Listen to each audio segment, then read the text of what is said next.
रुद्रपुर कोतवाली के बाहर मंगलवार को जो दृश्य देखने को मिला वो सिर्फ एक धरना नहीं था, वो एक महिला की टूटती उम्मीदों की तस्वीर थी। पूर्व पालिका अध्यक्ष मीना शर्मा, आंखों में आंसू, आवाज में दर्द और सवालों में सिस्टम की चुप्पी। राजनीतिक लाभ नहीं चाहिए था। मैं आपके पास आया हूँ ना। आप लोग 1 साल लेट करते हो, इसीलिए अंकिता भंडारी जैसे प्रकरण होते हैं। 1 साल से न्याय की गुहार, 1 साल से कार्रवाई का इंतजार, और जब हर दरवाजा बंद मिला तो मजबूर होकर मीना शर्मा को कोतवाली के फर्श पर बैठना पड़ा। महिलाओं के सम्मान की बात करने वाले सिस्टम से मीना ने पूछा, मैं महिला हूं, फिर भी क्या मेरे सम्मान की कोई कीमत नहीं? धरने के दौरान मीना शर्मा फफक कर रो पड़ी। आप मुझे मेरे चरित्र के लिए, मेरे चरित्र की रक्षा करने के लिए मुझे यहाँ पे दड़ी बिछाने के बैठना पड़ा। ये कितनी निंदनीय बात है। यहाँ तक कह दिया कि अगर अब भी कार्रवाई नहीं हुई तो वो यहीं आत्मदाह कर लेंगी। अगर अच्छे से कार्रवाई नहीं हुई और सच्चाई सामने नहीं आई और दोषी की कार्रवाई सही से नहीं हुई तो मैं यहीं पर आत्मदाह करूंगा। सवाल ये नहीं है कि धरना क्यों दिया, सवाल ये है कि 1 साल तक कार्रवाई क्यों नहीं हुई। जब मामला गरमाया तब प्रशासन हरकत में आया। 2 घंटे बाद धरना समाप्त हुआ और उसी तहरीर पर मुकदमा भी दर्ज हो गया। आज जो उनकी प्राथमिक मांग है, हमारा कार्य है कि हम उसको पूर्ण करें, एफआईआर दर्ज हो और एफआईआर के बाद जो विधि सम्मत कार्रवाई है वो।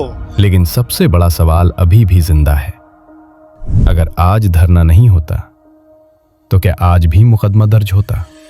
धरने के दौरान मीना शर्मा ने साफ कहा, आप लोगों की लेट लतीफी से ही ऐसे लोगों की हिम्मत बढ़ती है, इसीलिए अंकिता भंडारी जैसे मामले होते हैं। आप लोग 1 साल लेट करते हो, इसीलिए अंकिता भंडारी जैसे प्रकरण होते हैं। इसीलिए ठुकराल जैसे लोगों की हिम्मत बढ़ती है, किसी भी गरीब महिला का चरित्र का हनन करते हैं। और यहीं से शुरू होता है असली राजनीतिक सवाल।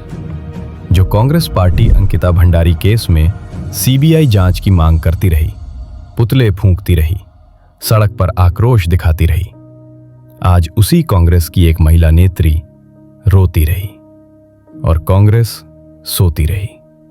ना कोई बड़ा नेता पहुंचा, ना कोई तेज बयान आया, ना कोई सड़क पर संघर्ष दिखा। क्या महिला की लड़ाई तभी मायने रखती है जब वो राजनीतिक रूप से फायदेमंद हो? मीना शर्मा ने साफ कहा, अगर मुझे राजनीतिक फायदा लेना होता तो मेयर चुनाव में समझौता कर लेती। मैंने गांधी पार्क में भी धरने में बैठी थी, मैंने बोला था कि मुझे राजनीतिक लाभ नहीं चाहिए, मुझे कोई लाभ नहीं चाहिए। अगर राजनीतिक लाभ चाहिए होता ना तो मैं मेयर के इलेक्शन में समझौता कर लेती। तो फिर सवाल साफ है, क्या कांग्रेस के लिए अपनी ही महिला नेत्री का सम्मान उतना जरूरी नहीं जितना विपक्ष में रहते हुए उठाए गए मुद्दे? आज मीना शर्मा रोती रहीं और कांग्रेस की चुप्पी बहुत कुछ कह गई।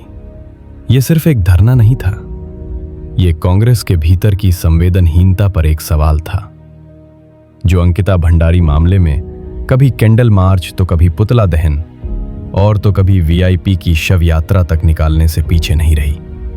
पर जब बात उनकी ही पार्टी की शीर्ष नेत्री, जो महिला कांग्रेस की प्रदेश उपाध्यक्ष भी हैं और वहीं एक सभ्य और ब्राह्मण परिवार से आती हैं, जिन्होंने अपना पूर्ण जीवन कांग्रेस को समर्पित कर दिया, पर बावजूद इसके चाहे जिला कांग्रेस हो या फिर प्रदेश कांग्रेस, अपनी ही नेत्री के सम्मान और अस्तित्व की लड़ाई लड़ने से साफ बचती नजर आ रही है।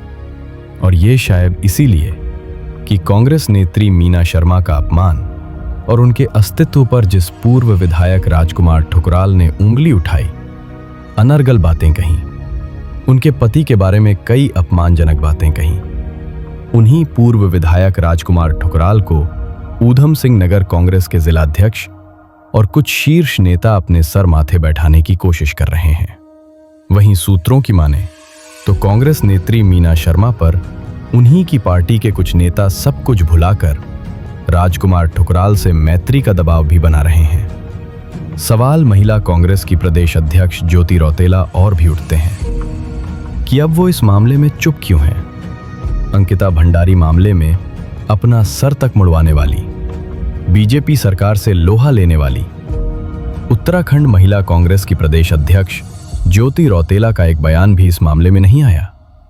और जो लोग अब मीना शर्मा पर राजनीति करने का आरोप लगा रहे हैं उन्हें बीजेपी का एजेंट बता रहे हैं, वहीं एक सवाल उन लोगों और कांग्रेस के उन नेताओं पर भी उठता है जो मीना शर्मा पर समझौते का दबाव बना रहे हैं कि अगर विवादित ऑडियो में कही गई बात उनके घर की सम्मानित महिलाओं के बारे में कही गई होती और स्वयं उनके पौरुष पर सवाल उठाए होते तो भी क्या वो उस व्यक्ति को माफ कर देते या उससे समझौता कर लेते? ये सवाल अपने आप से उन लोगों को जरूर पूछना चाहिए। आखिर ऐसा क्या मांग रही हैं मीना शर्मा? ये बड़ा सवाल है। बस उस विवादित ऑडियो की सत्यता और निष्पक्ष जांच। क्या ये मांग करना गलत है? क्या वो उस ऑडियो में कही गई बातें स्वीकार कर लें, ना लड़े अपने अस्तित्व की लड़ाई? या फिर जैसे त्रेता युग में मां सीता ने अपने स्त्रीत्व और पतिव्रता होने परीक्षा अग्नि में समा कर दी थी, वैसे ही अब कलयुग में कांग्रेस नेत्री मीना भी खुद कह रही हैं कि मैं आत्मदाह कर लूंगी। वो ही ये समाज मांग रहा है।